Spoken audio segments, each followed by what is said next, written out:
Selamat datang di The Deep Dive. Hari ini kita akan membedah sebuah analisis yang menurut saya sangat menarik dari Dr. Ridwan di Universitas Jana Badra. Kita mau menelusuri perjalanan partisipasi publik di era digital Indonesia. Ini seperti kisah tentang sebuah ide yang bagus banget, memberi suara ke publik lewat teknologi, tapi kita juga lihat di mana ide itu bisa salah belok. Tepat sekali, Anda menangkap esensinya.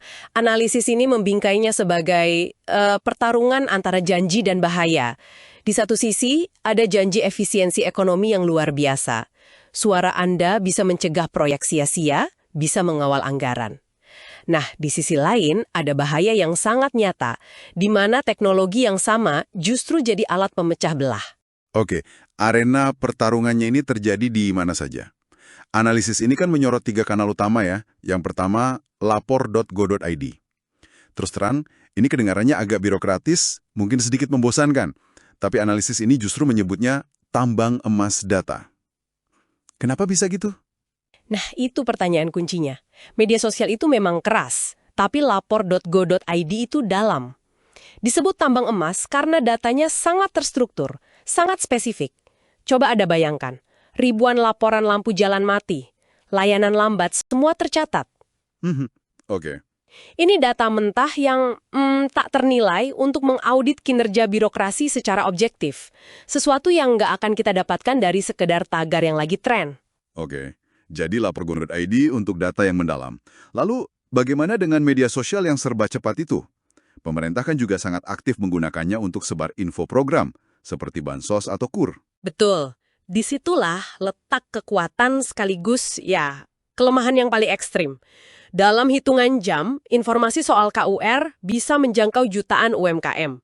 Efisiensinya luar biasa. Iya. Tapi kecepatan yang sama ini juga yang dipakai untuk menyebar hoax, misalnya isu penggusuran lahan untuk proyek strategis nasional. Oh, dan dampaknya instan ya? Sangat instan.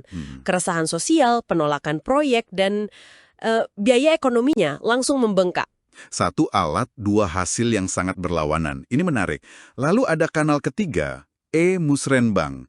Ini yang kedengarannya paling teknis. Gimana cara kita memahaminya secara sederhana? Anggap saja ini digitalisasi dari rembuk desa. Oke. Dulu kan usulan warga mungkin cuma berakhir di tumpukan kertas. Sekarang, usulan perbaikan irigasi dari sebuah desa bisa langsung masuk sistem. Dan bisa dilacak. Mengingatkan kita kalau setiap alat canggih itu punya sisi gelap. Dan tampaknya semua risiko ini berawal dari satu konsep, ruang gema atau echo chamber. Iya, betul sekali. Bagaimana sebuah algoritma bisa jadi begitu berbahaya bagi ekonomi dan kebijakan publik? Karena algoritma itu kan tidak peduli pada kebenaran. Ia hanya peduli pada interaksi Anda. Ia akan terus menyajikan konten yang Anda sukai, yang mengkonfirmasi apa yang sudah Anda yakini. Lama-kelamaan ya Anda tidak lagi melihat sudut pandang lain. Ini jadi masalah besar saat pemerintah perlu sosialisasi kebijakan yang penting tapi tidak populer. Contohnya seperti kenaikan harga BBM, begitu? Tepat. Semua data dan fakta valid bisa mental begitu saja karena tidak sesuai dengan narasi yang sudah mengakar di dalam gelembung informasi Anda. Ini dilema yang nyata. Coba bayangkan Anda seorang perencana kota. Data dari e-musrenbang jelas sekali menunjukkan warga butuh jembatan baru. Tapi di media sosial, tagar menolak jembatan itu viral. Mana yang Anda ikuti? Suara kebutuhan yang terstruktur atau kebisingan yang viral? Dan dilema itu membawa kita pada risiko puncaknya. Polarisasi yang berujung pada, kemacetan politik. Political gridlock. Jadi bukan lagi sekadar debat sengit di kolom komentar ya. Bukan lagi. Ini kondisi di mana kebijakan publik yang baik dan rasional bisa mandek total. Bukan karena substansinya, tapi murni karena identitas politik pengusulnya. Lalu, apa dampak ekonominya secara konkret? Kita kan mulai obrolan ini dengan janji efisiensi, tapi sepertinya kita berakhir di jalan buntu yang mahal. Dampaknya sangat jelas. Investor jadi ragu karena ada ketidakpastian. Proyek strategis bisa mangkrak, tapi yang paling fundamental adalah runtuhnya social trust atau kepercayaan sosial. Kepercayaan sosial? Ya, kepercayaan itu kan pelumas mesin ekonomi. Tanpanya, semua jadi lebih mahal, kerjasama jadi sulit, dan pertumbuhan ekonomi melambat.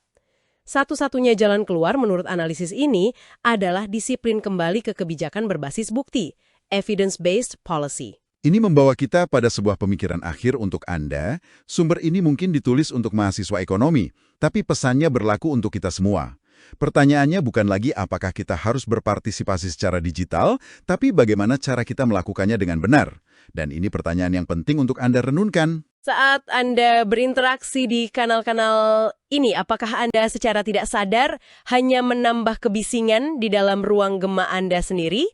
Atau apakah Anda secara sadar sedang mencoba menyumbangkan masukan yang produktif dan berbasis data untuk membantu menjembatani perpecahan?